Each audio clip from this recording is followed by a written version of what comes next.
A oficina de hoje, ela tem como tema aluguel, despejos e remoções forçadas na pandemia. E para tratar desse tema, nosso projeto convidou, né, Isadora Gama Brito. Ela é advogada, né, do escritório de advocacia Isadora Brito e Advogados Associados.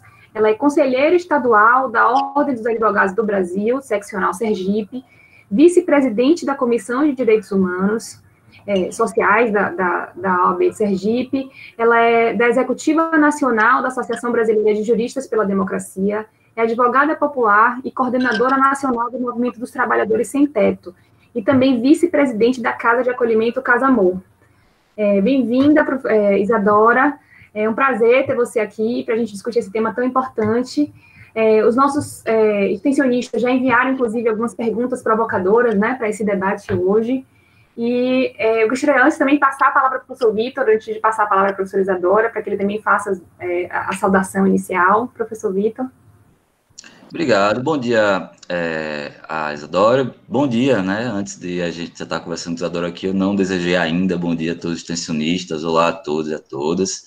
Bom, uma alegria muito grande estar conversando com uma amiga minha, né, Isadora, e pedindo para que ela traga esse tema de direito humanístico para ela, que, como eu falei anteriormente, ela participa de forma tão ativa, tão atuante, né, e com certeza vai poder trazer muitas lições para a gente. Tá bom? Então, eu gostaria de agradecer novamente e passar a palavra para a Isadora. Conforme a gente conversou bem rapidamente, o nosso encontro pretende ter uma duração de 1 hora, cerca de 1 hora, e você pode fazer uma apresentação inicial, né? E posteriormente responder as perguntas, ou trabalhar em cima das perguntas da forma que você melhor entender, tá bom? Então, passo a palavra para você, fica à vontade. Gente, bom dia a todas e todos. Queria agradecer muito o convite do professor Vitor, da professora Analice, que acabou de mandar uma mensagem falando que está finalizando aí a tese de doutorado, e a Ana Luísa, que teve contato comigo esses dias. Então, agradecer o espaço, o convite, dizer da importância do fomento desse debate crítico do direito, né, nos espaços de formação, porque as faculdades de um tempo para cá deixaram um pouco isso de lado, e hoje a gente sofre as consequências desse debate raso do direito, né? Então, esse espaço aqui de extensão é muito rico, é muito importante, e dá voz a quem vive o dia a dia dos movimentos sociais, a vida da luta por direitos humanos e pela moradia, enfim, é muito importante. Nos espaços acadêmicos. Então, parabéns aos professores e aos alunos, pesquisadores que estão envolvidos nesse projeto. Eu pensei em dividir o espaço em dois momentos. Um é o contexto histórico sobre a luta por moradia, o direito à cidade, o direito urbanístico, e depois, com foco no que vocês me falaram, que era um dos interesses do espaço, focar nos direitos e na privação dos direitos durante a pandemia. Porque eu não consigo falar sobre esse processo de privação sem antes fazer um contexto histórico ainda que rápido. Então, eu pensei nesses dois momentos, e aí depois a gente troca alguma ideia que vocês entendam aí por necessário. Eu não vou me apresentar, já foi feita uma apresentação muito boa, assim, muito ampla de quem eu sou, do que eu faço. Só vou acrescentar a minha atuação na Frente Povo Sem Medo, na construção de uma frente nacional, e na frente parlamentar do Congresso Nacional pela reforma urbana, porque essa nossa atuação lá diz muito do acompanhamento das leis durante a pandemia, das leis que dizem respeito à cidade e à reforma urbana. A primeira coisa que eu queria falar é que a crise habitacional e a crise de desigualdade no Brasil, ela é reflexo de um processo histórico de desigualdade. A divisão de terras no Brasil, desde sua origem, foi um processo que privilegiou uma pequena parte da população e que deixou a contento, deixou à margem a grande maioria. Então, desde a divisão das terras lá da coroa portuguesa, que antes era proprietária de todas as terras, né, eram públicas. Posteriormente, com a lei de terras, houve uma divisão dessas terras, ou seja, as pessoas compravam uma parte das terras, outra parte poderia ser ocupada para a produção, mas é evidente que quem comprou era quem tinha dinheiro para comprar, e quem ocupou para usar para o cultivo também tinha dinheiro para, enfim, para cultivar e para ter mão de obra para trabalhar nas propriedades. Então, lá do início, a divisão das terras, no Brasil, ela foi feita desde sua primeira lei de uma forma bastante desigual, que privilegiou uma parte que tinha um poder aquisitivo, deixando à margem aí as pessoas que de fato trabalhavam e precisavam viver do cultivo da terra. Depois disso, assim, dando um salto na história, viemos para a fase em que as pessoas estavam saindo já do campo, indo para a cidade. No início da produção, a Ana Alice disse que caiu. Vocês estão ouvindo bem? Dou um salto aí para a época em que as cidades estavam começando o processo da industrialização, e aí a classe trabalhadora foi para a cidade, e para interesse das indústrias, era interessante que os trabalhadores morassem perto dos locais de produção. Então foram construídos por pequenas empreiteiras ou pequenos proprietários de terra, cortiços, que eram lugares onde os trabalhadores viviam muito pequenos, confinados em um número gigante de pessoas, pessoas que vieram ali daquele processo do trabalho ainda recém-liberto do processo de trabalho escravizado, e posterior a isso a gente sabe que continuou. Então são essas pessoas que viviam do trabalho no campo, que vieram para a cidade para trabalhar nessas fábricas, que moravam nesses cortiços. Até quando foi conveniente que essas pessoas, que a classe trabalhadora morasse nesse cortiço, ok, mas ali em meados de 50, houve um processo de limpeza da cidade, porque o capital internacional exigia isso, as cidades mais bonitas, né, um investimento maior no desenvolvimento urbano das cidades. Então foi necessário que aquela imagem de cortiço, né, de uma espécie de favela na cidade, fosse limpa. Então, nesse processo, a classe trabalhadora foi expulsa do centro das cidades, os cortiços deixaram de existir, e a classe trabalhadora, óbvio, pagava para morar nesses cortiços, não era de graça. E elas foram relocadas para locais extremamente afastados dos centros das cidades, e ficou um abismo entre o centro da cidade e o local onde a classe trabalhadora trabalhava. Esse abismo, esse meio do caminho, foi proposital, porque os proprietários desse vazio começaram a viver do que a gente chama de especulação imobiliária. Então, notem que a divisão de terra e a construção das cidades, ela foi, nesse processo histórico, construída para abrigar coisas, para abrigar empreendimentos, indústrias, grandes conglomerados, condomínios, para servir ao capital e ao acúmulo financeiro de um pequeno grupo. Então, esses condomínios que foram construídos para que a classe trabalhadora morasse lá na periferia, foram construídos por esses empreiteiros, que cobravam pelo aluguel dessas pessoas lá. No lugar dos cortiços foram feitos outros condomínios para a classe mais privilegiada, diríamos que a classe média, que também pagava por isso, e aquela área intermediária foi deixada ali abandonada, né, a serviço da especulação imobiliária, para no futuro cobrar por isso. E em meio a essa lógica de transição, serviços foram feitos. Então, essas pessoas que moravam na periferia para ir ao centro precisava de quê? Transporte público. O transporte público, ao longo do tempo, foi privatizado, né? Precisava de quê? Novas padarias, escolas, creches ali naquela região. Então, tudo isso girou a cidade para um outro olhar também, né? Para uma outra produção, para um outro consumo.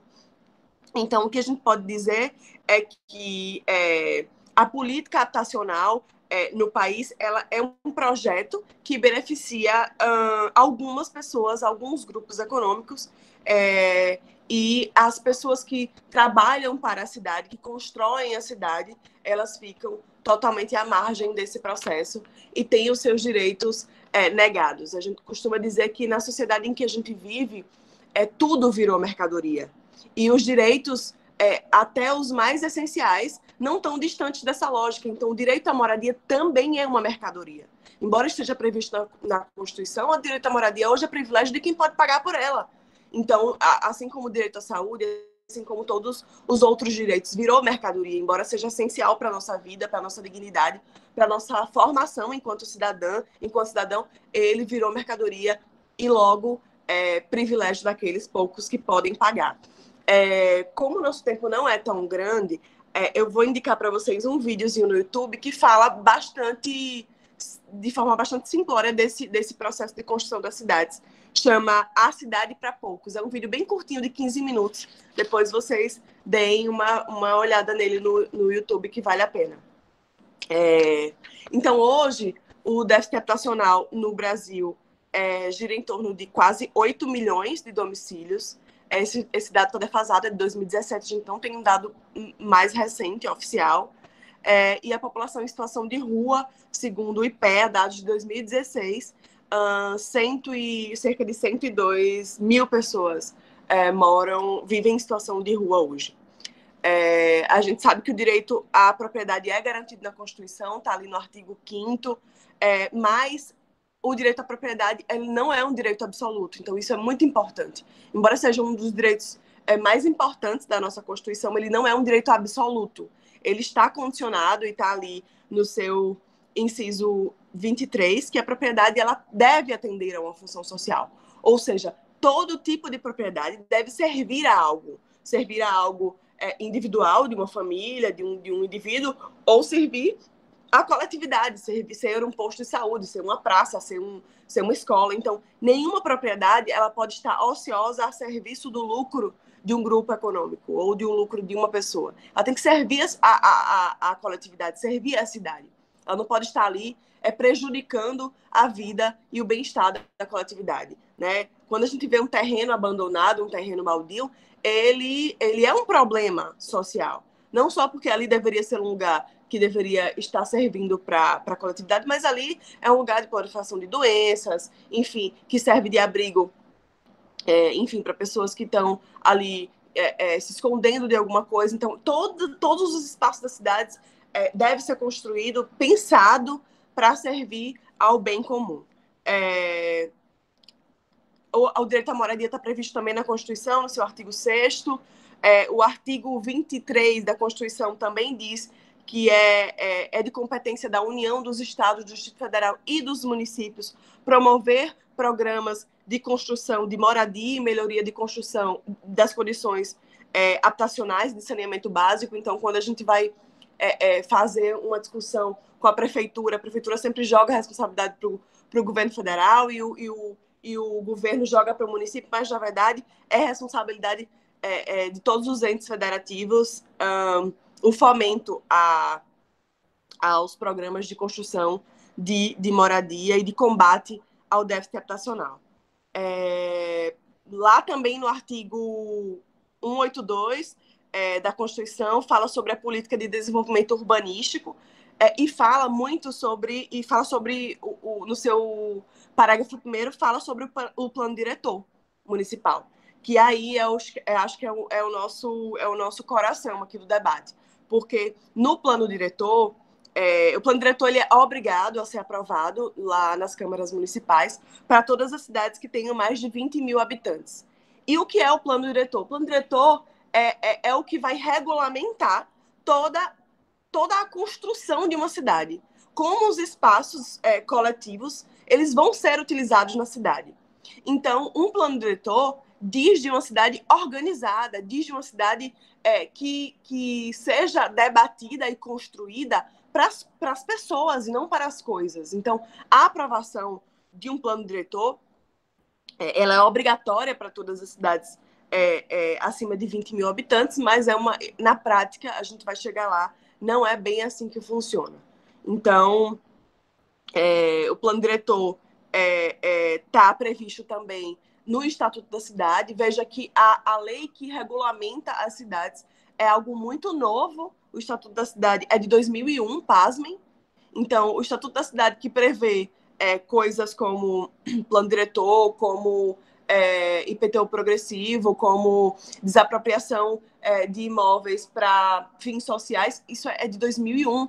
Então, o interesse em debater e construir uma cidade mais democrática é algo que nasceu ontem, porque vai contra o interesse de grandes conglomerados econômicos, né? Então, é algo muito recente e algo muito pouco debatido em todos os espaços. Assim, é algo que, de fato, a gente não sabe. Se eu perguntar para vocês, vamos lá, vocês conhecem a estrutura dos programas e a estrutura habitacional do seu município?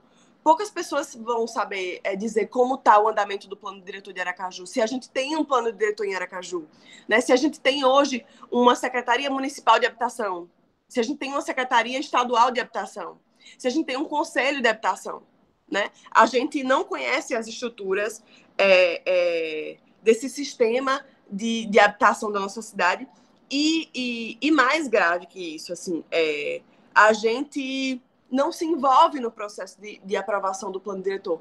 Em 2004, se eu não me engano, em São Paulo, foi preciso o MTST ocupar a Câmara para que o plano diretor andasse. Foi desse jeito, assim.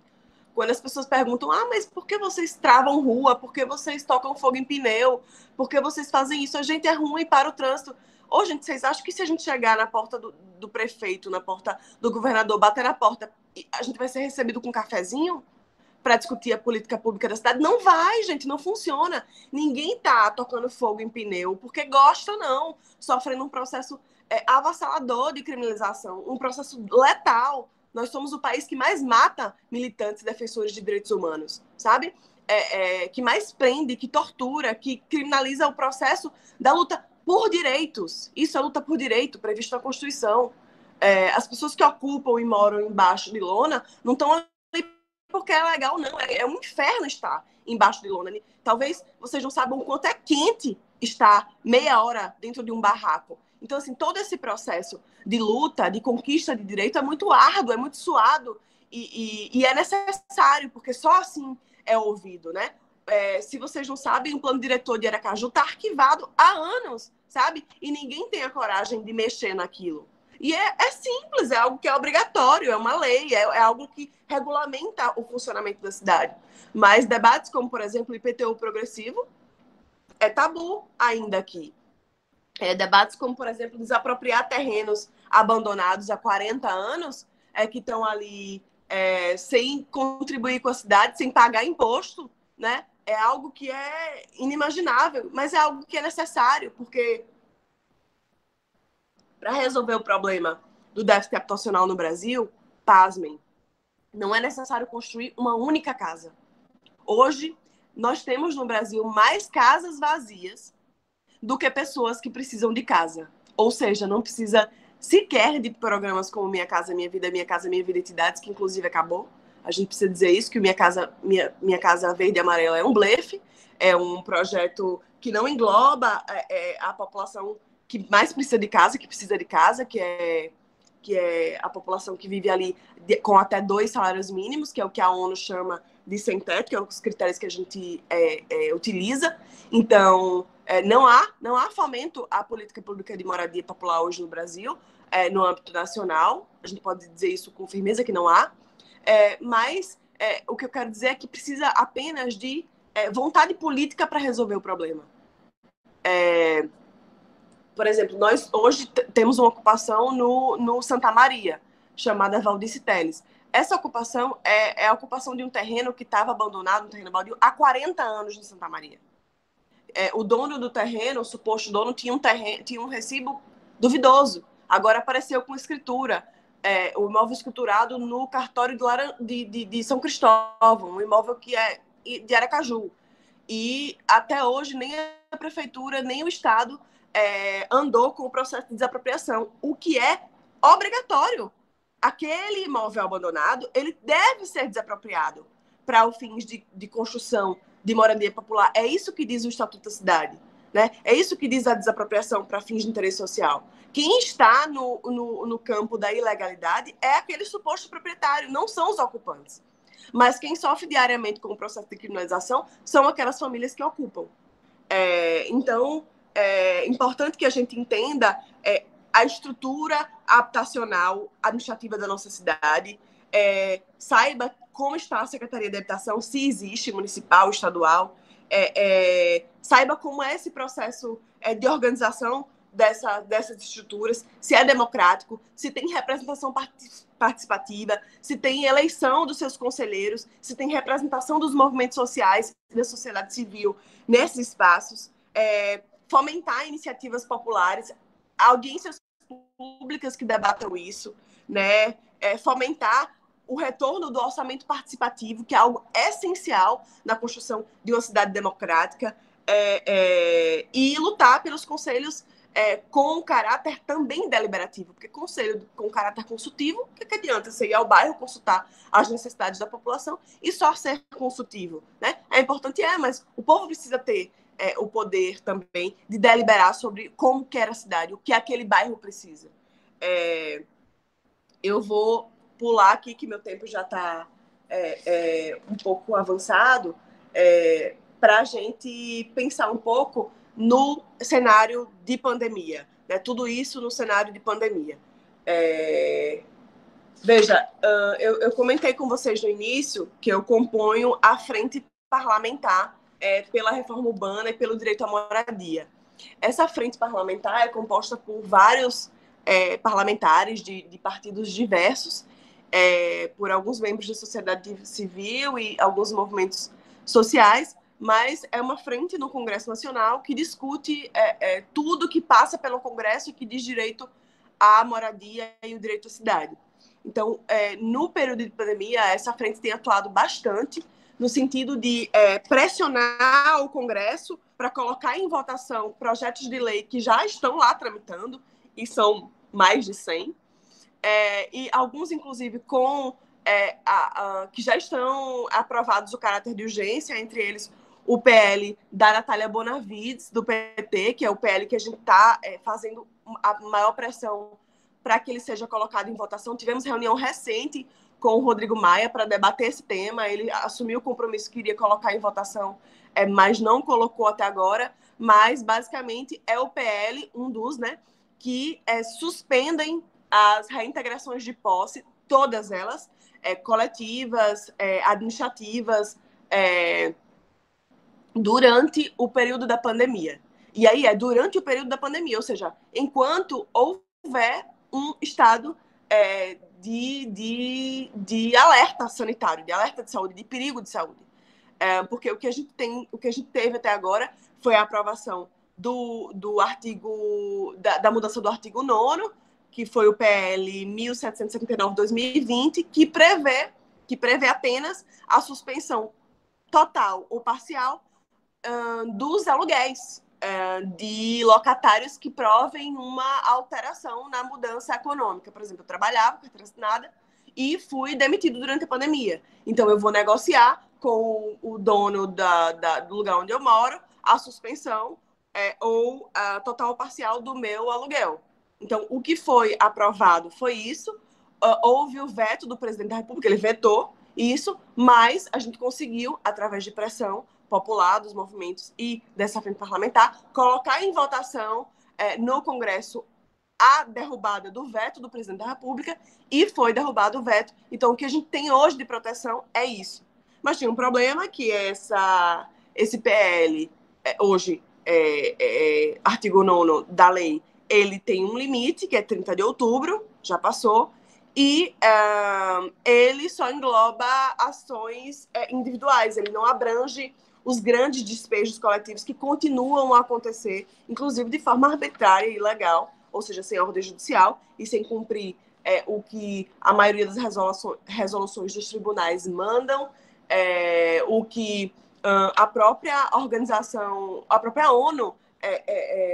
veja, o Brasil hoje, ele é motivo de olhar do mundo inteiro. Assim, a ONU fez uma carta de recomendação voltada exclusivamente para o Brasil, para fundamentar e provocar o poder público a não despejar pessoas durante a pandemia, alertando que isso fere tratados internacionais assinados pelo Brasil, né? E que isso é uma questão humanitária e que isso pode gerar uma crise de saúde para o mundo. Então, pasmem, assim, a ONU emitiu uma recomendação para nós.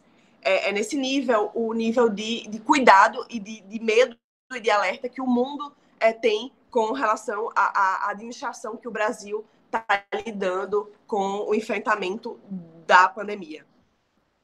Então, o que a gente tem de articulação no Congresso é isso, é a tentativa de aprovação dessas leis, sendo que a lei, vamos dizer, o núcleo da lei é essa lei da Natália Bonavides, mas ela tem muitas outras leis que podem ser aprovadas, já foi nomeado relator, mas, enfim, não tivemos ainda algo que nos garanta a suspensão desses despejos.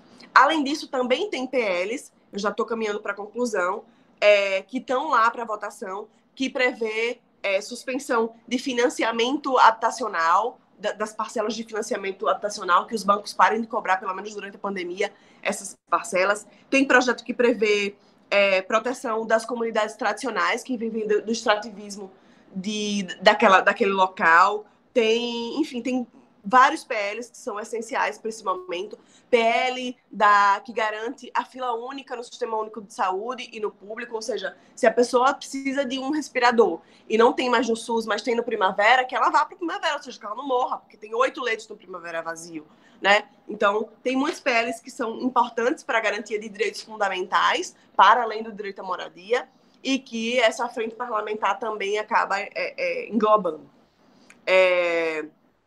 Com relação à pandemia e ao processo de violação de direitos, o que a gente tem vivido é coisas assim horrendas. Assim. Existem ordens que a gente conseguiu suspender. Aqui em Sergipe a gente conseguiu suspender a ordem emitida pelo juiz de São Cristóvão, Costa Neto. Suspendemos no tribunal, mas, pasmem, essa semana ele emitiu uma nova ordem de reintegração de posse, desconsiderando a decisão de segundo grau, que mandou suspender. E aí a gente ficou, como assim? O juiz de primeiro grau, ele deu novamente a ordem de reintegração durante a pandemia. Então, assim, a gente vive coisas como essa. E, assim, eu estou falando de uma desapropriação de um terreno baldio. Ou seja, não tem fundamentação a desapropriação. Hoje, 400 famílias moram lá e há uma ordem de despejo. Então, o que a gente tem para dizer é que as ordens de despejo elas continuam acontecendo na pandemia, muitas delas de forma arbitrária. A gente tem visto desapropriações administrativas, que é um instituto que é uma aberração jurídica. A gente tem visto desapropriações sem cumprir as resoluções dos tribunais, sem cumprir o provimento 2545 do CSM, sem garantir as soluções garantidoras previstas na Resolução 10 de 2018 do Conselho Nacional de Direitos Humanos, e sem pelo menos atentar às recomendações da ONU que foram voltadas especificamente para essa questão da moradia. Eu queria finalizar só contando para vocês um pouco do que foi o processo de remoção das famílias das Mangabeiras aqui em Aracaju, que foi algo que a gente acompanhou porque a nossa ocupação é muito perto das Mangabeiras. Então, eu queria só comentar com vocês como foi isso na prática, porque, enfim, foi uma remoção de famílias feita pela Guarda Municipal, que não tem poder para isso, né? A Guarda Municipal não tem poder de polícia, as remoções precisam ser feitas pela Polícia Militar e especificamente por um grupo específico, que é o Grupo de Gerenciamento de Crises e Conflitos, que é treinado para lidar com essa situação e com essas famílias. Então, foi feito de forma arbitrária. As remoções precisam ser feitas com a garantia de que aquelas famílias vão ser removidas para um lugar digno, precisam ser feitas com a presença do Conselho Tutelar para garantir as famílias, com a presença do Conselho do Idoso para garantir, e do deficiente para garantir que aquelas pessoas sejam retiradas de forma digna.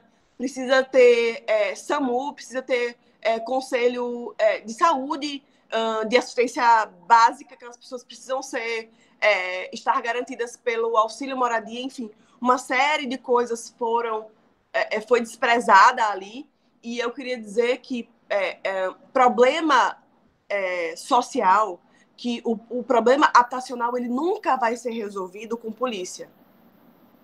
Problema social se resolve com política pública, com debate, né? Não se resolve, aí o pessoal fala, removeu ali 1.000 pessoas e surgiu 2.000. Óbvio que vai surgir, né? Enquanto não houver um debate sério sobre o déficit habitacional em Aracaju e Sergipe, vai brotar sem teto, porque as pessoas não têm onde morar, as pessoas não conseguem pagar aluguel. Então, ou se enfrenta o problema de forma séria com o fomento ao debate e com política pública, ou não vai resolver, né? Vai se colocar a polícia para resolver um problema que se resolve com política pública, né? Polícia não é a solução para o problema da habitação.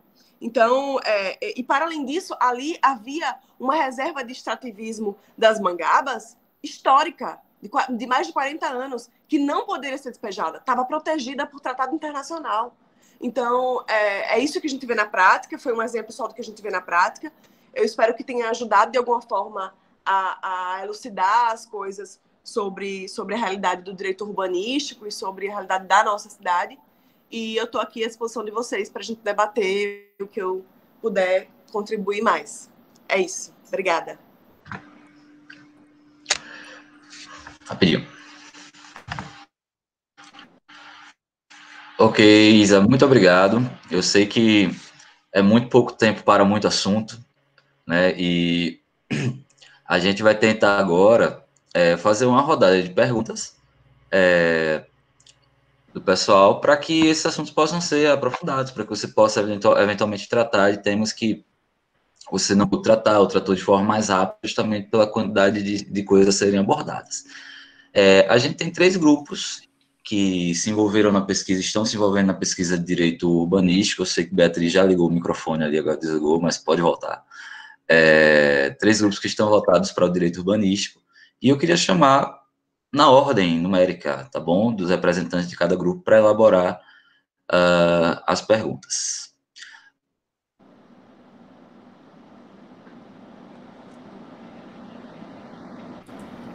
Bom dia. Oi, Raíssa, bom dia. Isadora, eu queria que você comentasse mais sobre a questão das medidas de proteção da pandemia do Covid-19 dentro de um contexto de uma ocupação que é considerada, entre aspas, irregular. E como essas ocupações, a população dessas ocupações podem se defender quando eles sofrem constantemente as ações de despejo. Como você comentou, são ações totalmente fora de regra, digamos assim, são feitas de forma errada. Eu queria saber como é que essa população pode se defender dessas ações injustas. Certo. Vou respondendo de um em um ou vai em bloco? Como você quiser, o que você prefere? Acho que é melhor em bloco por causa do tempo, né? Que tem um limite. Vamos fazer 3 em 3? Vamos. Então, Raíssa, se o seu grupo ainda tiver mais perguntas, pode fazer. Eu vi uma no chat que foi sobre... fale mais sobre o IPTU progressivo. É que as perguntas que a gente fez já foram respondidas na apresentação dela. Pronto. Então, eu vou falar sobre o IPTU progressivo e sobre essa do Covid. Eu não sei se você perguntou sobre como as pessoas se protegem do Covid, se protegem da ocupação sobre o Covid. Foi essa pergunta? Sobre o Covid, especificamente? Ou proteção de um modo geral? Sobre o Covid. Tá.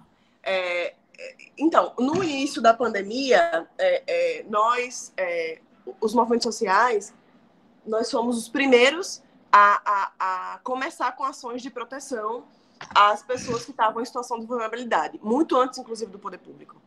Então, em Aracaju, nós fizemos uma vaquinha nacional, o MTST, que chegou a arrecadar R$1 milhão.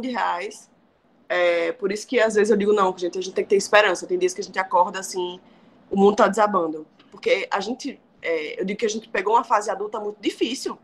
Eu disse, rapaz, bicho, resolvi reencarnar numa fase adulta miserável, porque a gente não vai ter a qualidade de vida que nossos pais tiveram. Não vai ter, né?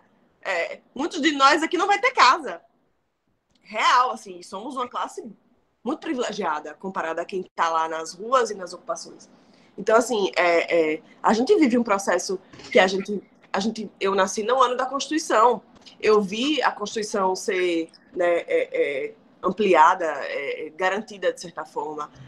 Eu vi o Estatuto da Cidade, eu vi as políticas públicas dos governos progressistas serem implementadas e eu vi isso melhorar a vida das pessoas. Eu vi as universidades federais públicas no Nordeste. Então, a gente viveu isso.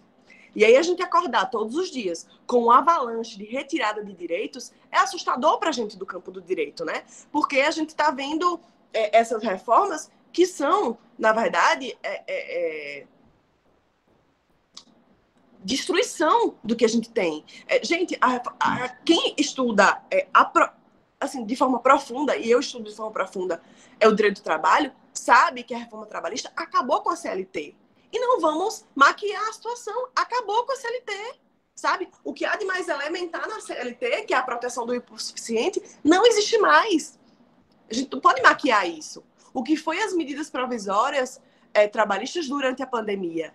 Gente, você podia manipular a situação de forma que o trabalhador trabalhasse para você 4 meses sem salário. Isso é legal pela medida provisória, era, né? Então, assim, a gente vive isso. E aí dizer que o MTST, o movimento social, um dos mais criminalizados do país, conseguiu arrecadar R$1 milhão, isso dá uma esperança, assim, sabe? Porque há 1 mês atrás, 2 meses atrás, antes da pandemia, nós éramos o movimento social mais criminalizado do país. E aí, quando veio a pandemia, parece que surgiu uma onda de solidariedade e as pessoas doaram pra gente. Então, assim, eu digo que, às vezes, há uma florzinha de esperança, vamos dizer assim, sem romantizar esse processo.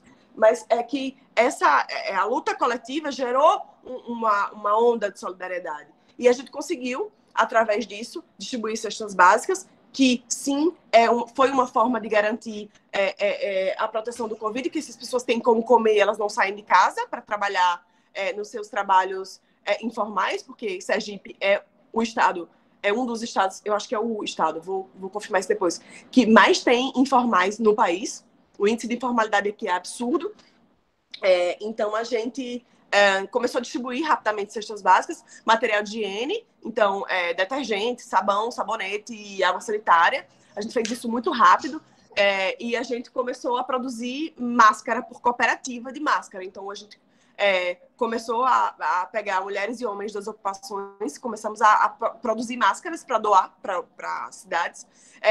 Alguns estados montaram mesmo cooperativas de máscaras, de produção de máscaras, costureiros. Ceará foi uma coisa assim absurda. A gente costuma brincar no MTST que há uma disputa muito grande entre Recife e Ceará, de assim, quem faz coisas faraônicas, assim.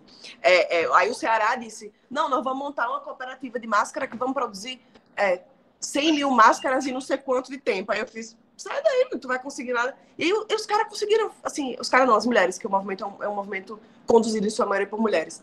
Mas conseguiram produzir máscara através de cooperativa, num número assim que eu fiquei, como assim? Então a gente começou a fazer isso. Porque a gente não ia conseguir garantir o isolamento das pessoas, porque o barraco é feito de lona. É um barraco do lado do outro. Então a gente não ia conseguir isolamento. Então o que a gente conseguiu foi, gente, pelo amor de Deus, comecem a lavar as mãos de 20 minutos, usem a máscara o tempo inteiro e se mantenham aqui, porque a gente vai conseguir garantir comida. Nós não tivemos casos comprovados de Covid nas nossas ocupações em Aracaju, mas temos uma questão. nem tivemos nenhum óbito de Covid nas ocupações. Tivemos de familiar. E tivemos contágio de gente que ajuda na luta, mas que não mora nas ocupações. Mas tem uma questão. Primeiro, não houve testagem em massa em Aracaju. Segundo, houve sim uma seletividade na testagem, e o Movimento Negro, inclusive, denunciou isso, que pessoas chegavam com sintomas nos postos de saúde e, por ser negro e pobre, não eram atendidos. Então, a gente não tem como garantir isso em números, assim, porque até isso nos é privado. Mas o que a gente fez foi, através de projetos com a UFES, inclusive, um projeto com a turma de arquitetura, colocamos pias nas entradas das ocupações para que as pessoas pudessem lavar mais as mãos, mas tudo isso sem a ajuda do poder público. A ajuda do poder público não chegou nas ocupações. Fato, não chegou. Nem para luva, máscara, não chegou. Minto. Para não dizer que não chegou, a gente conseguiu, através de um parceiro nosso, uma doação de uma quantidade, acho que 50 litros de álcool, do meio para o final da pandemia. Foi isso que chegou do poder público. O resto foi a gente mesmo. Como a gente se defende desses processos de criminalização, de despejo? Organização popular. Só tem uma coisa que freia a força bruta do Estado. Organização popular. Só isso. Porque o Estado só chega nas ocupações, não chega nas ocupações para doar máscara, para fazer levantamento de vulnerabilidade, para ver se as crianças estão na escola, para ver se há desnutrição, para ver se há... Não chega. O Estado só chega nas ocupações através do poder de polícia. E, geralmente, sem muito cuidado e sem muito pudor de agir de forma letal. Então, a gente se defende se organizando em um número grande de pessoas para poder barrar isso, porque se for pouca gente, é bala. A gente viveu no ano passado, na Coroa do Meio, uma ocupante nossa levou um tiro de arma letal no meio da ocupação, e nós não estávamos em manifestação, não havia conflito. A companheira estava na cozinha fazendo comida, na cozinha coletiva, e ela recebeu um tiro frontal entre as mamas, e ela estava com o bebê no colo, eu estava do lado dela, e aí ela foi deixando o bebê no chão, na hora que ela levantou foi um tiro.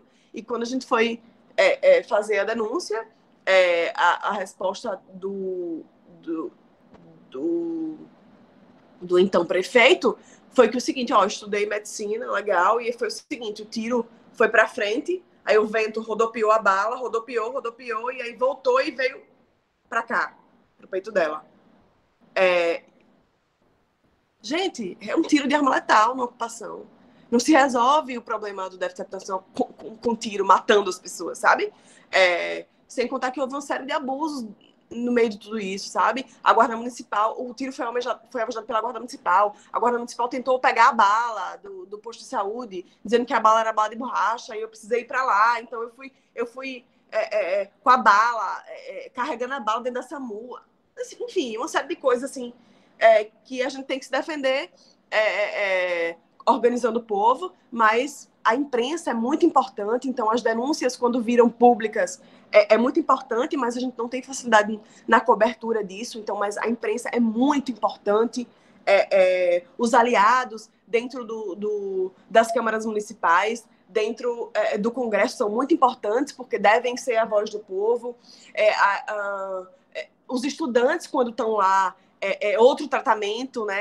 É fácil você atirar em preto e favelado, mas quando tem um corpo branco ali na frente, faz toda a diferença. Então, as pessoas precisam ir nas ocupações para ajudar de qualquer forma, sabe? Estar no enfrentamento, gente minimamente privilegiada, evita conflito. Então, a gente tem vários professores que estão presentes nas ocupações e ajudam. Então, como é que a gente se defende? Fazendo denúncia, então denunciando na Corregedoria da Polícia Militar, denunciando no Judiciário, denunciando na imprensa, denunciando nas cortes internacionais, quando necessário, enfim, ecoando isso, mas nem sempre tem efeito, assim, a gente continua sendo o país que mais mata. advogados e advogadas e defensores de direitos humanos. Continua, né? Eu já fui ameaçada de morte algumas vezes, né? Constantemente tenho minhas prerrogativas violadas durante a minha atuação enquanto advogada. Tive que mudar minha vida, a rotina da minha vida diversas vezes para continuar militando. E o que a gente vê é um número muito pequeno de advogados e advogadas que querem militar nisso, porque de fato é muito árduo. Você está ali na linha de frente, colocando seu próprio corpo no enfrentamento. E isso tem consequências desde o perigo à sua vida a consequências da saúde mental. Mas, enfim, sem a luta, não tem mudança. Todos os nossos direitos, a férias, a voto feminino, a greve, tudo isso foi construído, foi conquistado com luta. Então, alguém tem que lutar e a gente tem que, de certa forma, dar amparo a quem está no fronte dessa luta. Se não um amparo pessoal, mas no mínimo um amparo emocional, financeiro, enfim, da forma que for. É assim que a gente se defende. Com relação ao IPTU progressivo, ele está previsto no Estatuto da Cidade, então em Aracaju nós não temos isso, porque nosso plano diretor está engavetado,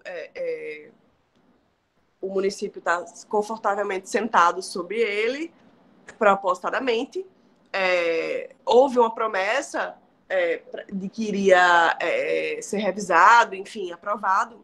Isso não saiu do papel.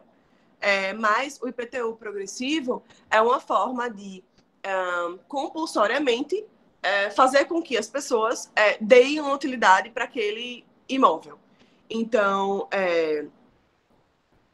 ele veio tá lá previsto no Estatuto da Cidade, que é a Lei 10.257, e ele estabelece uma ordem pública para que aquela propriedade urbana sirva em prol do interesse social, do bem coletivo. Ele precisa estar nessa lei municipal, ele tem que estar previsto nesse plano diretor para ele ter validade, e basicamente ele vai dando chances gradativas para que a pessoa se adeque à função social.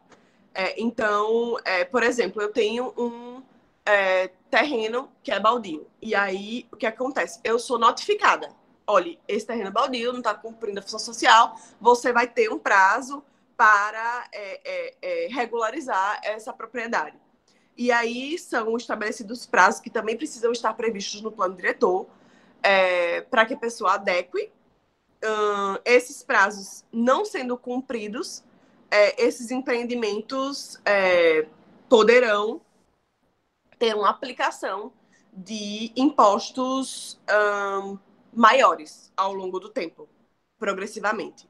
E essa alíquota vai majorando por um prazo consecutivo de 5 anos, e se você não cumprir, você vai ter nesse prazo de 5 anos, você vai ter o seu imóvel desapropriado.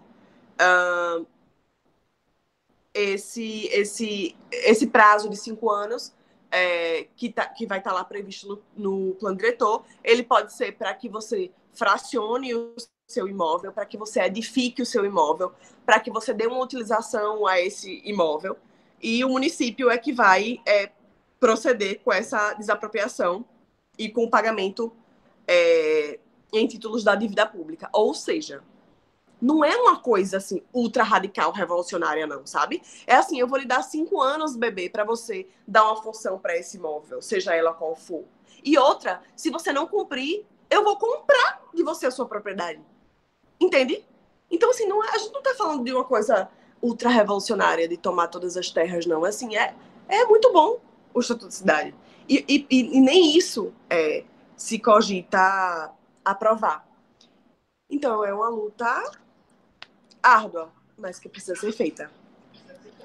Isa, eu vou pedir para serem feitas mais 2 perguntas por cada grupo, tá? E aí a gente responde em bloco como foi pensado na nossa primeira intervenção, para que a gente consiga dar tempo de responder a todas as outras pessoas que fizeram as perguntas, né? As quais você recebeu. Pode ser assim? Tudo bem. Vamos lá, então. Então, já que Raíssa nos disse que as perguntas já tinham sido respondidas durante a fala, eu queria pedir a participação do grupo 2, quem se representar, quem estiver representando o grupo, para que possa elaborar uma ou duas perguntas, né, caso alguma delas já tenha sido respondida durante a fala. Quem vem? Olá, bom dia. Oi, Ana Lúcia, tudo bem? Olá, Ana. Teve algumas perguntas também que, né, no decorrer já foram respondidas, mas eu vou fazer aqui umas duas perguntas, que talvez ela possa complementar um pouco mais.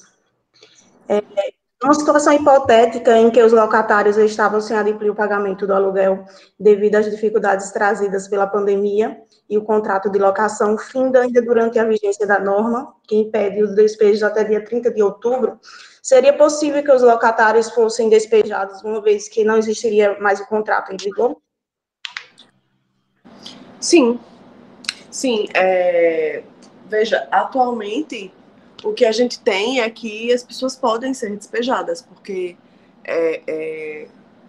na prática não existe uma vedação, vamos dizer assim. Mas, se a gente for fazer uma análise com base no texto constitucional, elas não poderiam ser despejadas. Então, assim, há uma margem da gente fazer uma defesa técnica contra esses despejos. Até porque todos os contratos, eles têm princípios que regem, que são princípios basilares, entre eles o princípio da boa-fé. Então, se o cara está falando, eu perdi meu emprego, durante a pandemia eu não tenho como lhe pagar, eu preciso de uma suspensão de 1-2 meses, e ainda assim você, despejar, eu acho que isso é alvo de uma possível negociação, enfim, e o Poder Judiciário pode intervir nesse sentido. Mas o que a gente encontra é um Poder Judiciário muito voltado aos interesses da elite, né? O Poder Judiciário é o poder que menos tem controle popular, né? Não, na verdade, não tem controle popular, né? A gente vê que o Poder Executivo e o Poder Legislativo ainda passa por um mínimo de controle popular, né? Enfim, são eleitos pelo povo, ainda que com uma série de contradições nesse processo democrático, mas o Poder Judiciário não tem um controle popular, né? A gente vê aí casos como esse da menina que foi abusada e que o Judiciário se comporta daquela forma, e o máximo da punição que um julgador daquele pode ter é aposentadoria com provento, sabe? Então, quem controla os julgadores? A gente tem visto a atuação do CNJ, a gente discute muito na ABJD um novo sistema de justiça. E isso passa pelo controle social, popular do Poder Judiciário. Então, não dá para também confiar no Poder Judiciário, que segue fazendo reintegrações dessa ordem, sabe? Essa decisão da Valdice Telles, assim, o que leva um julgador a ordenar 400 pessoas a voltarem a morar nas ruas para que aquele terreno volte a ser um terreno baldio? Assim, é isso que a gente encontra no judiciário, né? Então, a gente também não tem como achar que o judiciário vai regular essas situações com a finalidade de alcançar o bem-estar social, a justiça, a igualdade e o equilíbrio. Infelizmente, no nosso judiciário não dá para colocar isso. Então, a resposta é pode. Pode, mas não deveria. Ana? Ana?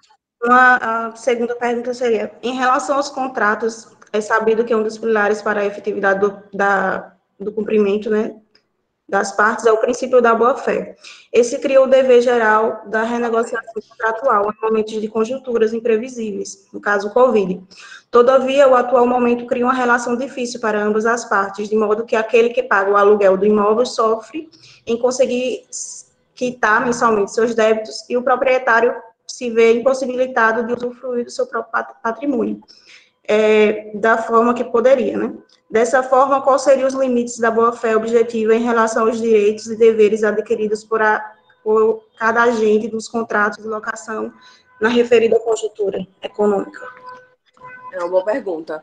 Porque, veja, a gente tem que se preocupar com a parte mais vulnerável da situação, mas, do outro lado, também tem alguém que precisa daquela renda, né? Nem toda pessoa que tem uma casa para alugar tá ali naquele 1% dos mega milionários. Às vezes a pessoa trabalhou para cacete, tem uma casinha para alugar e vive daquele aluguel, né? Então, a gente também precisa se preocupar com o locador, né? Não só com o locatário. E, na verdade, a gente precisa pensar nesse equilíbrio, sim, no princípio da boa-fé, no princípio da renegociação diante de fatos que são muito maiores do que qualquer pacto feito, como é o caso da pandemia. Então, eu acho que sim, cabe uma flexibilidade aí no tocante à renegociação das cláusulas. Isso é lícito, isso é devido, isso diz de um atendimento ao princípio da boa-fé, mas eu acho que a gente não pode colocar isso nas costas apenas dos particulares, assim, apenas nas costas do locador e do locatário. Eu acho que isso é um dever do Estado, sabe? Eu acho que a gente não pode deixar algo dessa importância, dessa amplitude e que tem um impacto tão grande na vida da coletividade estar a cargo de particulares. Isso é um dever do Estado. Então, cabe ao Estado regular essas situações. Eu vou dar um exemplo de países com economia muito pior que a nossa. Vou dizer o que aconteceu na Argentina, certo? Na Argentina, houve uma aprovação de uma lei que proibia demissões. Grandes internacionais, empresas grandes, não podiam demitir. E o Estado entrou com uma parte e a empresa entrou com outra. Gente, está todo mundo sofrendo com a crise. Porque a classe trabalhadora tem que pagar a conta. E as grandes empresas não vão sentir o impacto disso. Todo mundo está sentindo impacto, todo mundo tem que dar uma cota à parte. Então, eu acho que o Estado intervir nessas relações. Então, o Estado poderia garantir, por exemplo, a suspensão desses contratos, do pagamento desses contratos de aluguel, mas entrar com alguma contrapartida àquele locador que comprove que também passou por uma alteração no seu quadro econômico. Então, eu acho que quem tem que garantir o equilíbrio dessas relações é quem mais pode e quem tem o dever constitucional disso, que é o Estado. Então, eu acho que o limite desse eixo não deve ser jogado no colo dos particulares. Assim, eu acho que esse controle social deve ser feito pelo Estado, que é quem tem condições de fazer isso. Tem países que investiram do seu PIB 10, 20, 12%. Tem países que investiram quase 30% do seu PIB no enfrentamento do Covid, sabe? A gente não chegou a 3% do PIB.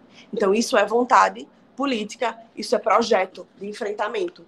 E isso passa por também proteger a classe que está aí como locador, os pequenos negócios, as empresas, enfim. Não é só proteger a classe trabalhadora, enfim, os mais favorecidos e abandonar todo o resto, porque somos um sistema econômico, né? E a gente precisa que todo mundo esteja atendido para que a gente consiga alcançar um bem-estar social. Eu acho que é dever do Estado entrar com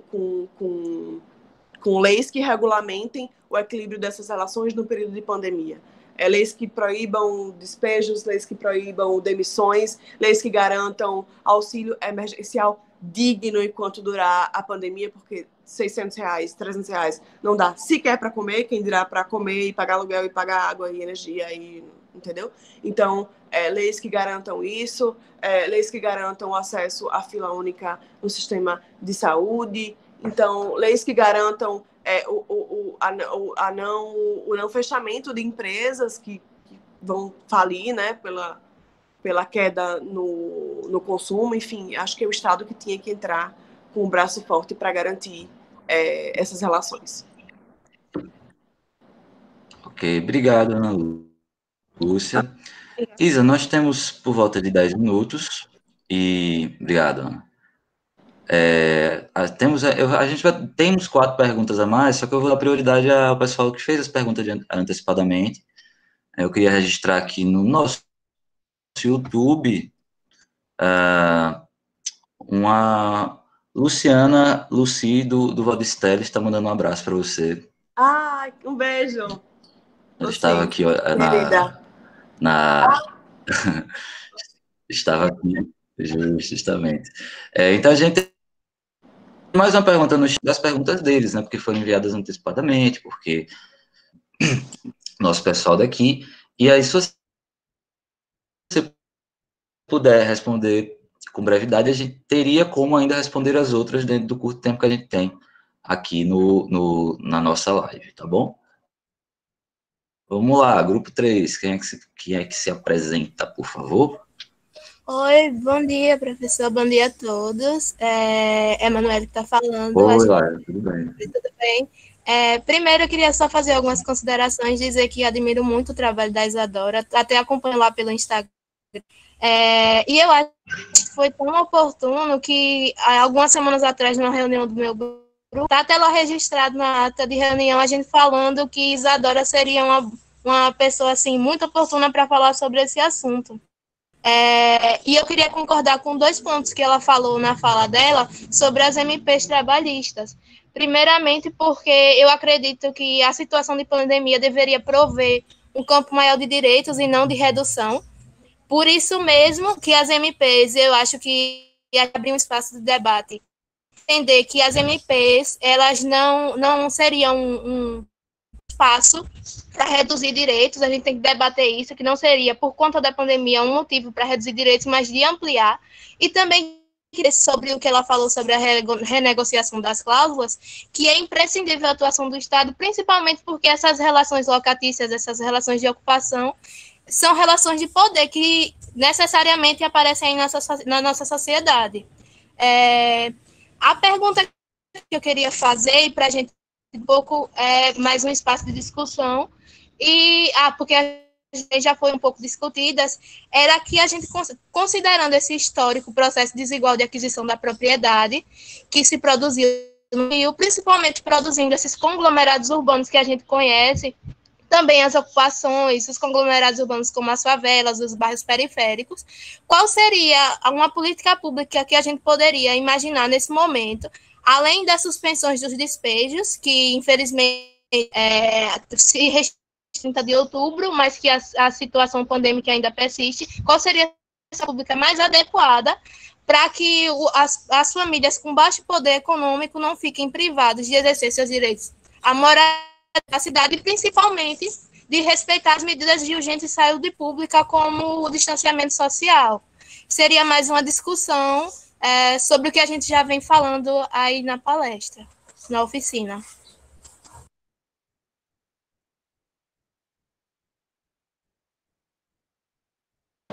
Professor, seu microfone está desligado. Coisas, né? A gente nunca se acostuma com isso. Se você quiser, a gente pode estender um pouquinho mais, tá? Podemos ir até 10h30, caso você não se oponha a essa ideia, certo? Para responder as demais perguntas que temos ainda. Pode ser? E o debate está tão bom, né? Que a gente está querendo ouvir mais um pouco. Tá bom. Manoeli, me desculpe, agora o seu microfone está desligado, tá vendo? Vamos juntar as perguntas, então, né? Eu posso, fico. Tá. Então, Manoeli, tem mais alguma pergunta para fazer? Ou a pergunta que ela foi feita já englobou todas as dúvidas que tinha? Todo o debate que ele queria fazer? A maioria das perguntas já foram respondidas, sim. As demais eu acho que são dogmáticas e também já foram respondidas ao longo do debate. Tranquilo. Tá, Isadora, então você responde a pergunta de Manoeli, depois aí eu trago para você a outra pergunta do chat e também do YouTube, tá bom? Fechado. Querida, que bom ouvir isso. Os tempos têm sido difíceis e a gente ouvir isso, sei lá, é uma espécie de acalento, né? Porque, de fato, não é fácil. A gente ter pessoas que, enfim, nos acompanham e estimulam às vezes é até essencial para a gente conseguir levantar, sabe? No dia seguinte. Não é muito fácil, não. As pessoas acham que eu sou durona e forte, tá, porque eu tô lá no enfrentamento, mas tem dias que a gente tá no fim do poço, e aí, tipo, uma palavra, às vezes um gesto, nos tira do lá, para a gente seguir caminhando. Então, é importante demais e bom te ouvir, né? Veja, sua leitura é perfeita. É preciso política pública para enfrentar os grandes problemas sociais do país. No período de pandemia, por uma questão humanitária, por uma questão de direitos básicos, porque a proteção, o direito à moradia, nesse momento, mais do que nunca se firmou como um direito essencial, um direito elementar, porque nesse momento a moradia garante a vida. Então, toda a construção do nosso sistema jurídico se volta para a defesa do que há de mais elementar na humanidade, que é a vida. Então, se nesse momento a vida das pessoas está em risco, todo o sistema jurídico tem que estar voltado para a proteção da garantia da vida das pessoas, sem discriminação de quem elas sejam. Então, políticas, nesse momento, essenciais são políticas que garantam a possibilidade que as pessoas fiquem em casa. E para as pessoas ficarem em casa, precisa, ter casa para as pessoas, ou seja, precisa remover as pessoas de moradias irregulares, de moradias precárias. Então, essas pessoas que moram na ocupação não deviam estar nas ocupações. Essas pessoas deviam estar alojadas nos prédios abandonados do centro de Aracaju. Essas pessoas deviam estar alojadas nos hotéis que estavam fechados. Essas pessoas deviam... São Paulo fez isso, pasme. São Paulo conseguiu uma iniciativa dos partidos de esquerda e de um companheiro nosso, Guilherme Boulos, entrou com uma ação para que os hotéis de São Paulo abrigassem sem teto, uma coisa que São Paulo é uma cidade muito conservadora, a gente achou que não ia, e, enfim, o Ministério Público deu um parecer favorável e aconteceu. Sem tetos foram abrigados em hotéis, assim como aconteceu em outros países do mundo, como, por exemplo, na França. Mas aquelas pessoas não... Para enfrentar o Covid, aquelas pessoas não deviam estar nas ocupações. Então, ver locais adequados para remover essas famílias, sejam flats, hotéis, escolas, ginásios, moradias dignas para essas pessoas. Em não havendo essa possibilidade que o Estado, através da União, garanta um auxílio emergencial de caráter duradouro, né, de caráter enquanto durar a pandemia ou enquanto vier a vacina, porque, afinal de contas, a pandemia continua matando muitas pessoas, isso só parou de ser o foco agora por causa do período eleitoral, por uma questão de interesse, mas as pessoas continuam morrendo. E quem mais morre é a periferia, quem mais morre é o povo preto. Isso já tem estudos, inclusive daqui da UFES, relatando os bairros onde as pessoas mais morrem e a faixa etária e a cor das pessoas que mais morrem. Isso daqui da UFES. Então, precisa garantir renda para essas pessoas, porque as pessoas estão saindo de casa não porque é legal, não porque querem se arriscar, elas estão saindo de casa porque elas precisam trabalhar para comer. Então, se houvesse uma renda fixa e digna para que essas pessoas conseguissem alugar suas casas, pagar seu aluguel e comer, as pessoas estariam em casa, óbvio. Então, se a União não dá uma renda suficiente, que o município complemente com uma renda complementar, que o Estado complemente com uma renda fixa complementar e que as pessoas possam ficar em casa. Isso também é uma medida muito eficaz. Outra medida necessária é investir no saneamento básico das regiões mais precárias da cidade. Pasmem, durante a pandemia, o Santa Maria ficou 2 dias sem água. Foi preciso a Defensoria Pública entrar com ação e a gente denunciar.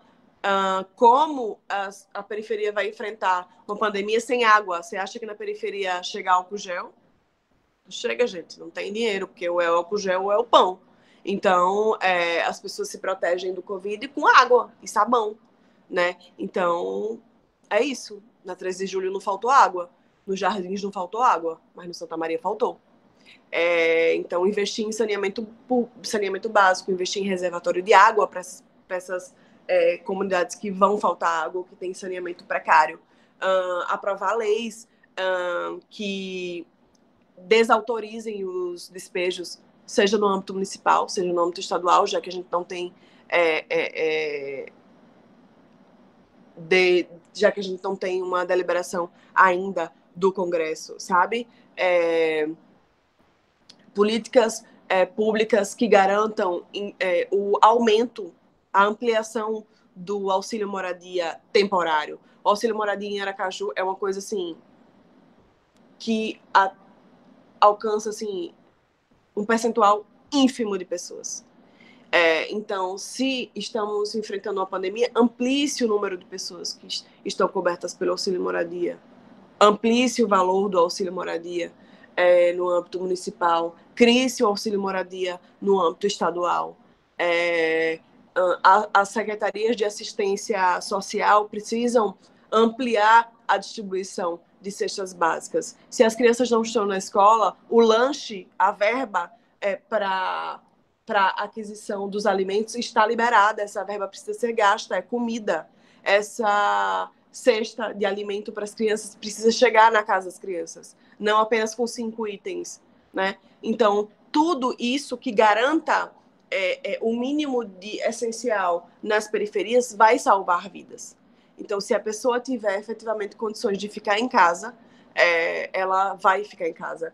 Então, precisa olhar para as periferias. A gente não vai enfrentar essa pandemia nos países subdesenvolvidos, nos países, nem gosto desse termo, mas enfim, nos países com maior índice de desigualdade, sem a gente olhar para as periferias. Porque a gente não vai controlar o Covid sem a gente olhar para as periferias. Não vai.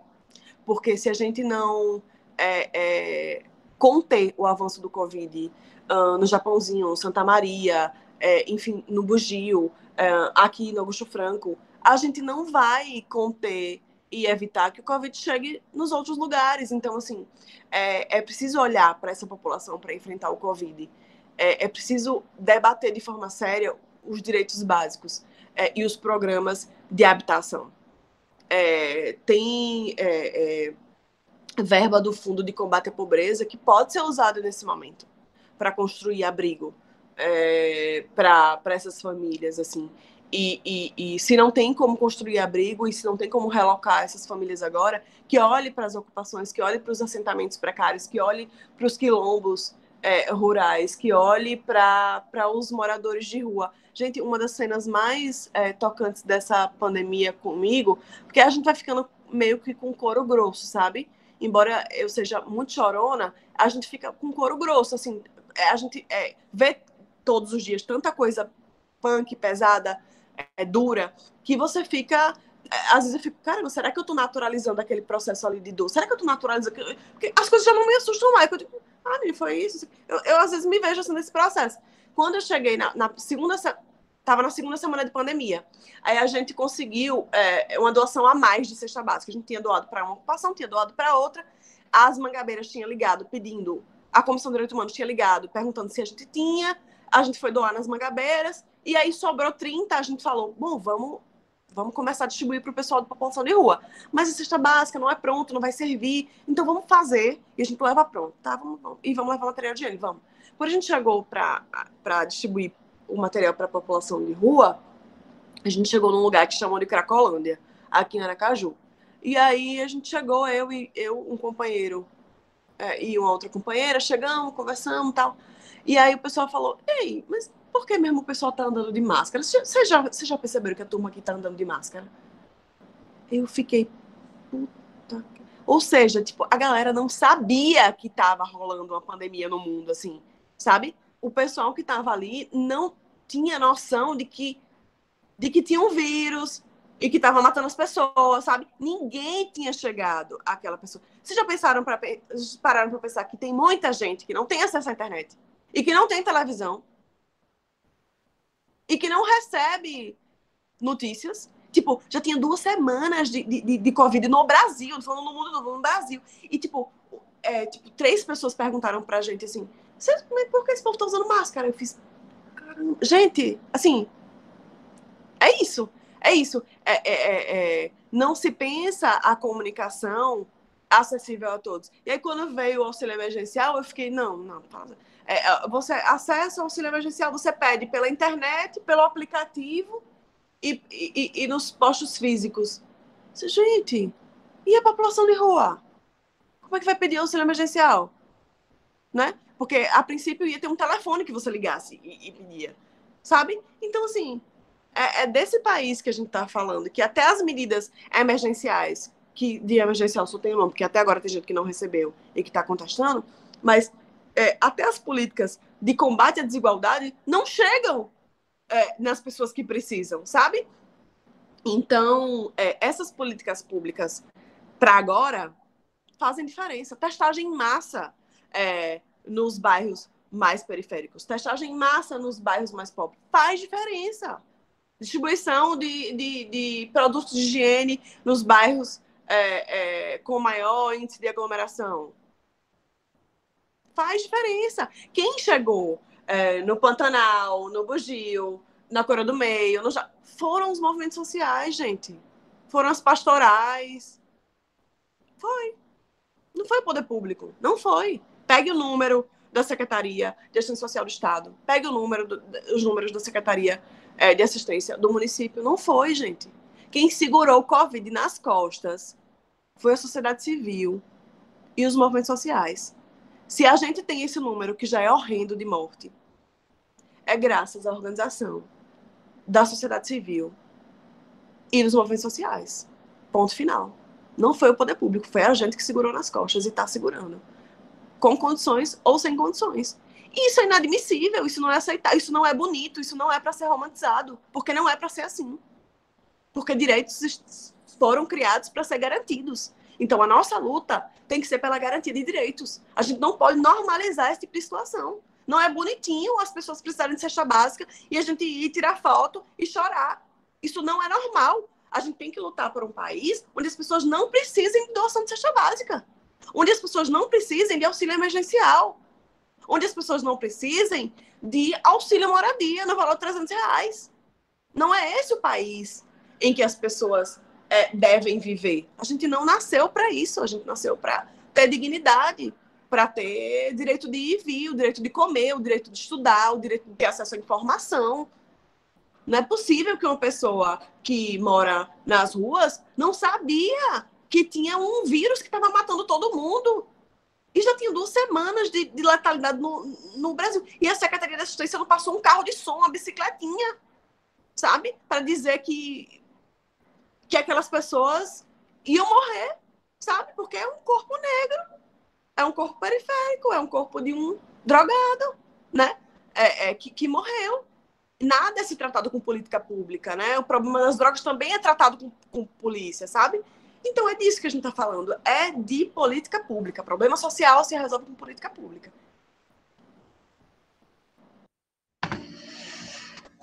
Isa, eu vou passar para você uma pergunta aqui do chat do YouTube. Tá? Durante a pandemia, o governo Bolsonaro lançou o programa Casa Verde Amarela em substituição ao Minha Casa Minha Vida. Ela pede para você comentar um pouco mais sobre a proposta. Comentar sobre a proposta, você já fez isso de forma en passant, no começo da sua fala. Então, o que você puder detalhar mais um pouco, fique à vontade. Vamos lá. O Brasil só teve 2 programas sociais de habitação, o que é um problema, o que já é muito estranho, né? Um país com um dos maiores déficits habitacionais do mundo, inclusive tem dados recentes, só que são dados de organizações internacionais. Eu não queria usar, porque é um absurdo assim, a gente não ter dados oficiais depois da ascensão do governo de Bolsonaro, né? Mas o Brasil é um dos países com o maior déficit habitacional do mundo. E o que acontece? Nós só tivemos 2 programas habitacionais na história do nosso país. Um foi, pasmem, durante a ditadura militar. E aí, como era esse... Caramba, teve um programa habitacional, construção de casa em ditadura militar? Teve. E como ele era? Menina, nos mesmos moldes desse programa Minha Casa Verde e Amarela. Como funcionava? As empreiteiras recebiam grana para construir moradia. Quem recebia essa moradia? A classe média. Quem hoje precisa de moradia? As pessoas que... E naquela época, é a classe mais baixa, gente. Não que a classe média não precise de moradia, também precisa. Mas o grande problema das cidades, o déficit habitacional grosso, está naquelas pessoas que vivem abaixo da linha da pobreza ou com até 2 salários mínimos. Entende? Então, você criar um programa social de construção de moradia que não atende a essas pessoas é balela, é conversa, sabe? É um projeto para direcionar dinheiro para as grandes empreiteiras, que vão construir grandes empreendimentos e que vão ficar milionárias, e você dizer que fez um programa social de habitação. Isso teve na ditadura militar. Tem um livro que é muito curtinho, que acabou, que a gente vai lançar outro, e tá naquele negócio, lança, que é um livro chamado Por que Ocupamos? É um livro feito pelo companheiro Guilherme Boulos. É uma leitura muito rápida, eu indico para vocês. Eu tenho PDF e tenho na internet o PDF, porque ele acabou a edição e a gente ficou de atualizar. Vamos lançar ainda esse ano, eu acho. E ele explica um pouco desse processo, e ele fala muito desse processo desse programa habitacional na época do regime militar. Então, foi um regime que foi um projeto que construiu casas, mas que gerou uma concentração de renda para essas pequenas, grandes empreiteiras e que não resolveu o déficit habitacional. O segundo programa social, que foi para a construção de casas, foi o Minha Casa Minha Vida. Inicialmente, o Minha Casa Minha Vida, ele foi um projeto que um estouro. Construiu casa, no Brasil inteiro. E aí começamos a detectar vários problemas. E aí o pessoal fala, poxa, vocês ocuparam, vocês fizeram luta no governo, nos governos progressistas. Fizemos porque a gente achava que o Minha Casa Minha Vida precisava melhorar. E melhorou. E foi daí que veio o Minha Casa Minha Vida Cidades. Por quê? Porque o Minha Casa Minha Vida estava construindo casa, favorecendo as grandes empreiteiras, estava dando casa, de fato, para quem não tinha, e para quem estava na classe muito baixa, estava começando a resolver o problema do déficit habitacional, mas estava gerando concentração de renda. E aí a gente falou, cara, não, quem tem que construir a casa é a pessoa que vai morar, é a classe trabalhadora. Então começamos a disputar nos governos Lula e Dilma os projetos de moradia. Não, quem tem que dizer como é que vai ser a moradia são os movimentos sociais, é o povo. E aí começamos a ocupar e querer espaço nessa construção. E aí tem um fato muito engraçado, que eu não sei nem se eu posso contar aqui, mas eu vou contar. É que o pessoal do MTST chamou Lula para ir ver um empreendimento, Minha Casa Minha Vida, né?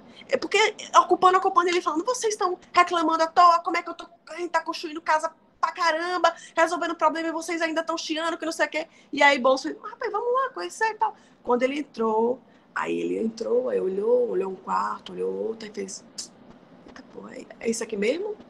Pô, o cara trabalha o dia inteiro, não tem nenhuma varandinha pra tomar uma cerveja no final do dia. Aí o pessoal falou, é isso aí que você tá construindo. E aí veio o Minha Casa Minha Vida Entidades, mas é lógico que isso é só uma historinha, mas não foi assim, né? Mas os apartamentos eram muito pequenos, eram na periferia, sabe? A classe trabalhadora ficava jogada lá, né? Nas áreas mais violentas, valorizadas, e aí começou a haver empreendimentos mais pro centro da cidade, maiores, porque você tem que ver que a casa vai ser construída, não é para uma pessoa morar, não. É para 6 pessoas morarem. É você, o companheiro ou a companheira, filhos, né?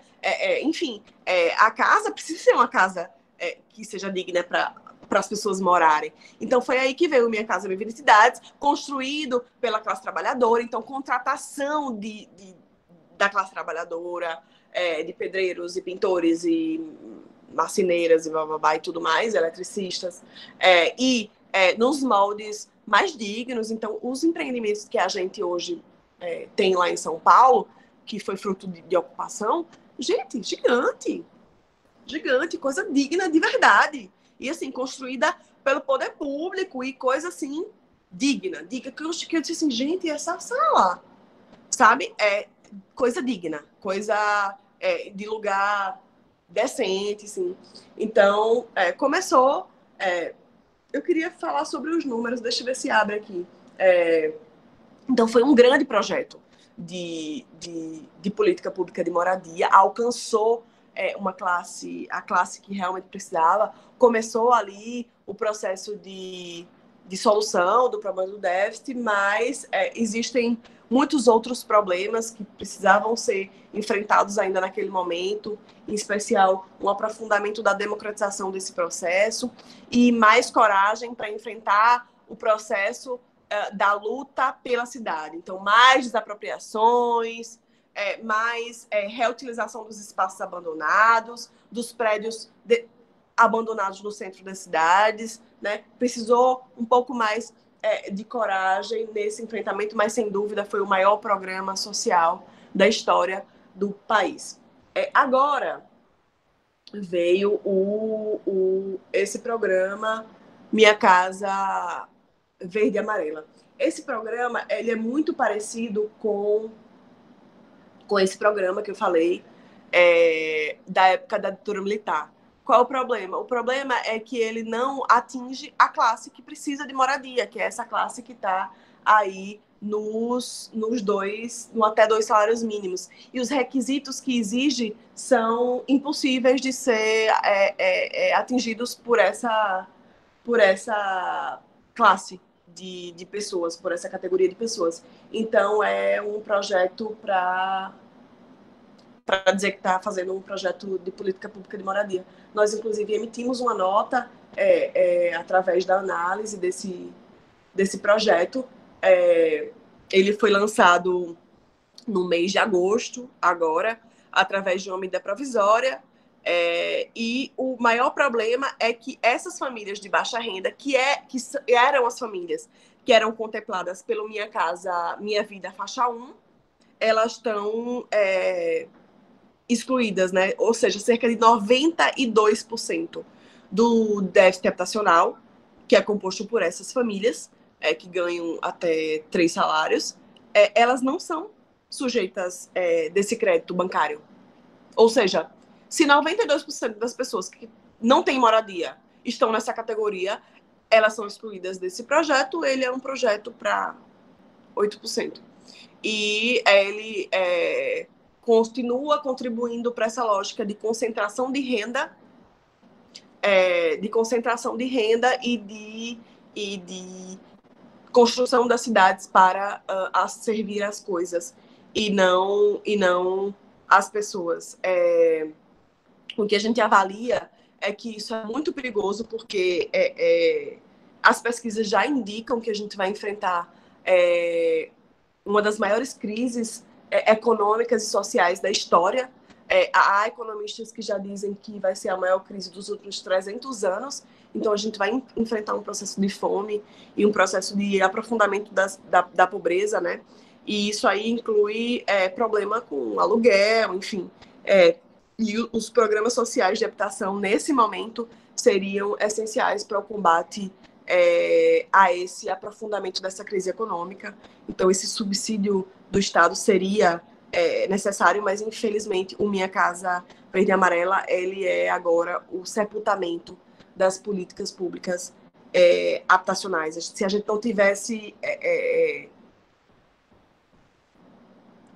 um governo tão voltado a esse processo tão avassalador de retirada de direitos, a gente teria uma situação muito melhor de enfrentamento do Covid.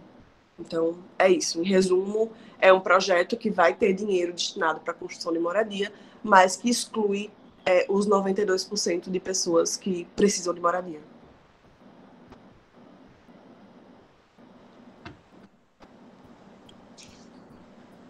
Analice? Professor Vitor, queria só pedir uma parte. Eu queria agradecer a professora Isa, né, a Isa, pela discussão hoje, pelo debate. Me senti super contemplada nas ideias. Eu estou aqui nesses últimos ajustes da tese, muita coisa do que eu estou escrevendo foi discutida aqui. Inclusive, eu estava o tempo todo de ouvido atento, porque, inclusive, a gente discutir, debater, ilumina as ideias, assim, né, faz surgir novas novas críticas, enfim, olhar para pontos que a gente não tinha enxergado. E uma das coisas que você trouxe foi o fato de como se dão as lutas sociais, né? Essa coisa, porque a população reclama, porque a gente vê o pessoal queimando pneu, fechando rua e tudo mais. E como você fez um apanhado histórico, né, sobre como é que foi a questão da terra no Brasil, eu acho que a forma como se dão as lutas por direitos tem muita relação também com tem uma justificativa, né, uma explicação histórica. Né, o Brasil, né, a definição sobre como vai ser o destino das cidades, como vai ser repartido os recursos, os investimentos, historicamente, ela não foi participativa e democrática, né? O Brasil, ele sempre teve uma cidadania diferenciada, né? Eu estou estudando Holston para a tese, e ele diz o seguinte, olha, o Brasil tem uma cidadania diferenciada porque ela surge no Brasil não para equiparar as pessoas, mas para diferenciar as pessoas. Então, quando o Brasil surge como nação, a gente declara os direitos políticos, mas não para todo mundo, né? O voto é censitário. Ou seja, uma determinada classe de pessoas, a elite é que vai poder votar e decidir os destinos da nação. Então, nesse contexto é que surge o país. Então, a conquista de direitos, então, vem para ser subversiva dessa ordem, né?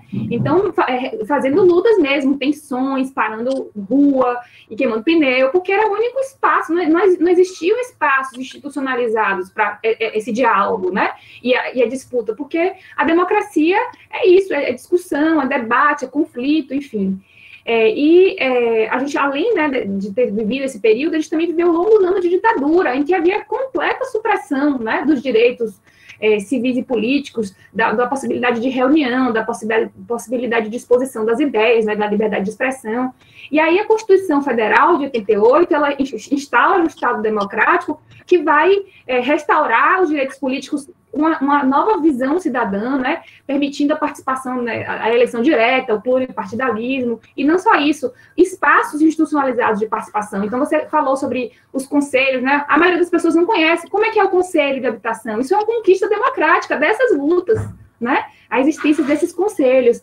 Mas eu acho que o pós-88, né, esses últimos 30 anos depois da Constituição, a gente viu essa democracia direta, participativa, que está lá, eu enxergo ela presente, muito clara na Constituição, ela foi sendo amenizada, né, as estruturas foram sendo amenizadas, e eu acho que, especialmente nesse momento, e eu acho assim, esses últimos 30 anos, coincidiu com um período neoliberal, em que a gente tem o poder das grandes corporações, né, se sobrepondo ao poder dos estados, às soberanias estatais, e aí a gente tem uma verdadeira desconstituição desses espaços de participação popular, e, inclusive, recentemente, o que a gente tem visto é redução de participação, né, do poder deliberativo desses conselhos, diminuição de participantes, representantes da sociedade civil, o que a gente viu acontecer recentemente no Conselho do Meio Ambiente, né, foi exatamente isso. Cada vez mais os conselhos representam apenas os interesses do executivo e menos da sociedade, o que é uma ruptura com a ideia da democracia participativa. E aí a gente tem a desconstituição desses espaços de participação e a criminalização dos movimentos sociais. Ou seja, a gente destrói os espaços em que a gente pode dialogar com as instituições democraticamente, também criminaliza quando a gente consegue fazer as lutas, né, na cidade, no chão da cidade. E aí, em contraposição a isso, esse momento dos interesses prevalecentes das grandes corporações, a gente vê, por exemplo, eu estava lendo uma matéria recente, que inclusive isso já aconteceu há um tempo atrás, que é o reconhecimento da atividade do lobby. Ou seja, o Ministério do Trabalho, em 2018, reconheceu como ocupação a atividade do lobista. O que é o lobby? O lobby é uma pressão feita, né, uma atividade comum das grandes corporações sobre os políticos e as políticas. Ou seja, os movimentos sociais não são recebidos com um cafezinho, mas os representantes das grandes corporações são. E são legitimados e reconhecidos legalmente, né? Então, a gente está vendo agora, eu acho, um momento de cidadania diferenciada novamente, né? De utilizar a cidadania para o reconhecimento dessa atividade de lobby, por exemplo, para legitimar direitos, legitimar, na verdade, privilégios, né, de uma determinada classe de pessoas, de uma elite, enquanto que os espaços de participação e de possibilidade de inclusão dos vulneráveis, dos grupos que são historicamente excluídos, estão sendo apagados, né? E aí eu acho que a discussão, inclusive, sobre o aluguel na pandemia e os despejos, as remoções forçadas, tem muito a ver com isso, né? Assim, os espaços também de pressão estão sendo diminuídos, né? Os movimentos sociais estão sendo sufocados, né, para conseguir a mudança, né, dessa realidade. Então, acho que por isso que a atuação, né, de Isa com a militância, né, na advocacia é extremamente importante, a existência da frente parlamentar. Eu, inclusive, fiquei super interessada em conhecer um pouco mais. Eu tenho um interesse, terminando o doutorado agora, em começar um grupo de pesquisa na UFES que seja um observatório do direito urbanístico, justamente para a gente fazer esse acompanhamento das transformações legislativas, para ser uma contribuição da universidade, que eu acho que a universidade tem um papel, uma missão, especialmente a universidade pública, que recebe recursos públicos, enfim, de cooperar, colaborar com essas iniciativas, com os movimentos sociais, com as frentes parlamentares, né, porque a gente precisa de gente que estude, conheça, especialmente que a gente está vivendo um momento de opacidade das informações públicas, né, de diminuição da transparência. Então, eu acho que, inclusive, nosso projeto aqui tem essa intenção também, né, de democratização da informação dessas transformações, que é para responder esse momento de retrocesso e de sufocamento dos movimentos sociais, de opacidade da democracia. Então, é isso. Na verdade, era mais agradecer para a gente conhecer isso e perceber que, diante também desse momento, né, desse movimento de avanço, desses interesses que são corporativos e excludentes, etc., existem também movimentos em luta, as lutas estão presentes, né, e é bom que a gente saiba que elas existam, né, e a gente dá o espaço para a gente ouvir, discutir sobre elas, né, e saber como é que a gente pode contribuir com isso também. É isso. Obrigada. Perfeito. Perfeito, Analice. Eu fico pensando assim, gente, estejamos atentos, sabe? Porque, historicamente, os momentos de crise, os momentos de grandes problemas, eles são aproveitados pelo neoliberalismo para justamente aprofundar as opressões, para aprofundar a retirada de direitos. Então, esses momentos, eles são aproveitados, assim. Não é à toa que a algumas durante a pandemia passar a boiada, né? Algumas coisas houve um recuo por conta de pressão popular, né? Mas veja, em plena pandemia, a gente ter uma ação do Ministério Público para investigar por que a União tinha dinheiro público liberado para o combate ao Covid na área da saúde e o dinheiro não foi usado, né? A gente vê durante uma pandemia um projeto de privatização da saúde pública, né? E que recuou só por conta da pressão popular. Então a gente tem que estar muito atento, sabe? Quando a gente fala que não há democracia sem direitos, isso é real, assim. Não há democracia quando há um aprofundamento de criminalização dos movimentos sociais, porque o movimento social luta por direito. Não há democracia quando há privação de liberdades coletivas individuais, né? Não há... A gente fala, mas é só com negros, mas é só com LGBTs, mas é só com indígenas. Gente, é só com o movimento social. Isso não existe, né? Os ataques, eles começam por aí, assim, a lama não está mais no pé, não, a lama já está no nosso pescoço. Então, estejamos atentos, né? Qual a nossa função aí no mundo, né? Qual a nossa função na universidade, qual a nossa função na nossa casa, conversando com o padeiro, com o pai, com a mãe, qual a nossa função no mundo.